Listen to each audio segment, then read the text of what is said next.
Not all sleep is created equally. And we're going to do an interesting topic tonight that many in LGBT might be aware of or likely are aware of, but not really understand why. Medical studies are showing that many Americans don't get enough restorative sleep. That's the important phrase. Even if they are asleep for the appropriate amount of time, generally considered between 7 and 9 hours. And the reason is things like stress, alcohol consumption, medication, pre-workouts before you sleep, and other performance enhancers are, including recreational drugs, by the way, can reduce the amount of restorative sleep that we get. Our hot topic headline of this week is, in our LGBTQ plus stress-filled world, we are not getting the amount of restorative sleep that we need to be healthy and happy. And it is actually causing damage to your physical and mental well-being. What do you think about restorative sleep? Now, we're not talking about the number of hours you're asleep. We're talking about the number of quality hours that you get. Restorative to rejuvenate the battery, basically. Well, I think it begins, though, with the number of hours, because if you don't have enough time blocked out to even start to get to restorative sleep, like if you're going to bed at 2 a.m. and you have to be up at 7, you're not even set up to begin to get it. So first you have to make a lifestyle where you can say, yes, I can block out this 8 hours plus the time to fall asleep before you can even begin to get it. But you're right, it's hard. And, alcohol affects it. I've recently severely cut back my drinking, and I started having a couple edibles in the evening before I would go to sleep, and it helped me get to sleep, and the first half of my sleep was fantastic. But then around 5 o'clock in the morning, I started coming out of it. I can be conscious of being restless and things like that. So it's really about, if you're not getting it, work with your doctor. I've been working with my doctor for a year now, and I'm finally getting to the point where I can do that. So I really appreciate it, and I really encourage other people to look into it. Other thoughts? I know I normally get around 6 to 7 hours of sleep, but that's from when my head hits the pillow to when I wake up. So I don't know how many hours I actually get of restorative sleep, but I know that as soon as my head hits the pillow, I'm out. Studies show in this, there's a big LGBT study on restorative that was released in the first quarter.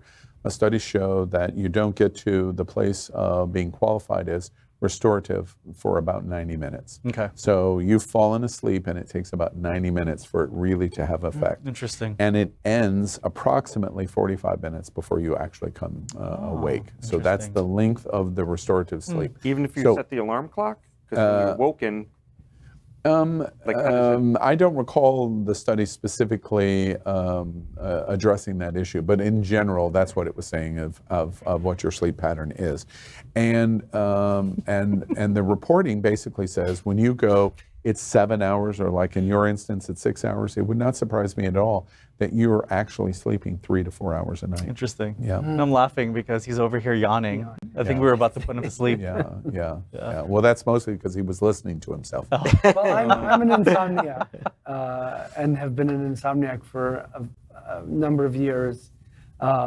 So I don't remember the last time I've actually gotten restorative sleep. But I'm one of those people who the minute I'm laying my head down, I'm out. I'm out also, yeah. And then I just automatically wake up. And I'm one of those people, when I wake up, I am buzzing. I am flying around the house. Not me. So, and whereas my husband isn't functioning until he's had his third cup of coffee. So it's an interesting thing that maybe there is restorative happening because I am so awake the minute I get up. But I don't remember. I'm pose an observation in terms of my reading on this. No, that's not the conclusion.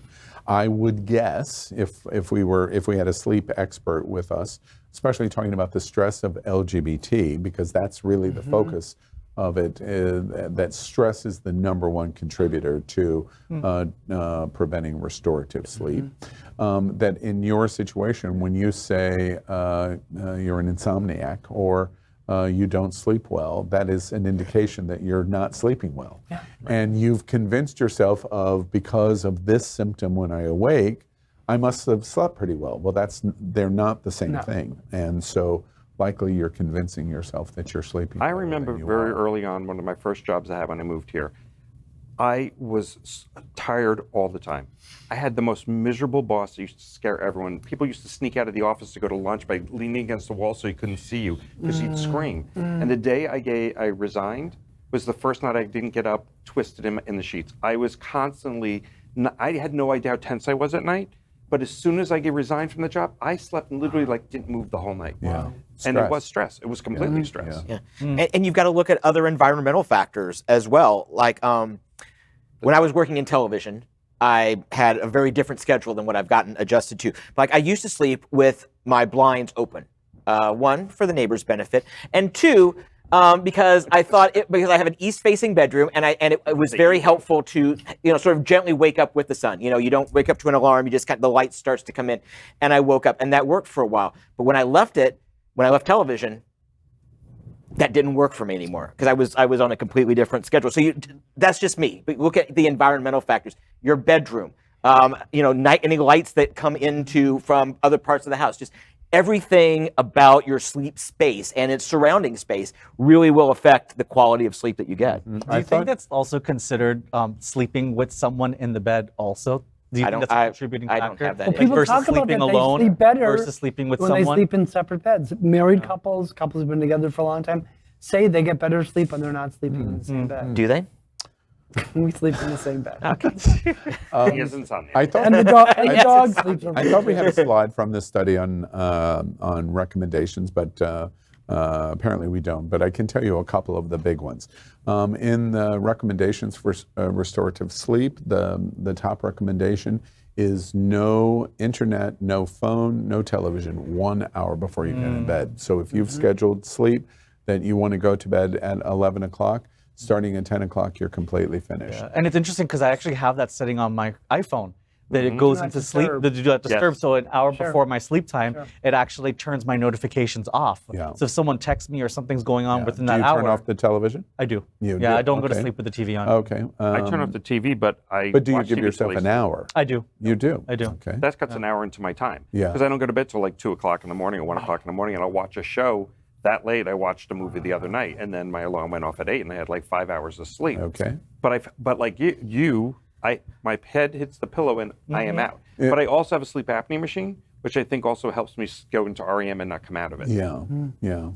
Number one, I generally hear rejection in this conversation, but their recommendation is that it's 1 hour of interruption, that none of our technology or artificial light of televisions, our phones, our computers, and affect us because it keeps our brain helps. active. Yeah, it helps. That's the number one recommendation. A standard sleep schedule was the number 2 recommendation. If you're going to go to bed at 11 o'clock, go to bed at 11 o'clock. If you're going to go to bed at 2 o'clock, go to bed at 2 o'clock, but always go to bed at 2 o'clock.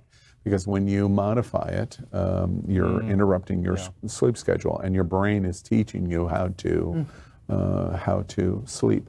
And the other, surprisingly, the number 3 recommendation is when you eat and drink. And not just alcohol, but any kind of liquid, water. Because if you consume too much in terms of liquid, close to the time that you're going to sleep, it interrupts your sleeping pattern because your physical body is telling your brain you have to relieve yourself. And as a result, you might fight it and your brain may fight it. Or you but might want to it's get plastic still, sheets. yeah, and there's that too. Can I borrow That yours? Possibility. Don't have Yes, them. I can hold it all. Oh, right. Okay. LGBTQ plus news is vital for our community and for the broader world as a whole. We have enough enemies at Fox News. Tucker, Sean, and Laura are loud. We need passionate allies. Happening Out television network, Queer News Tonight, and It's Happening Out are literally out of the closet and into the headlines. Our community needs your support. Like this broadcast and subscribe now to ensure the growth of the entire LGBTQ plus community.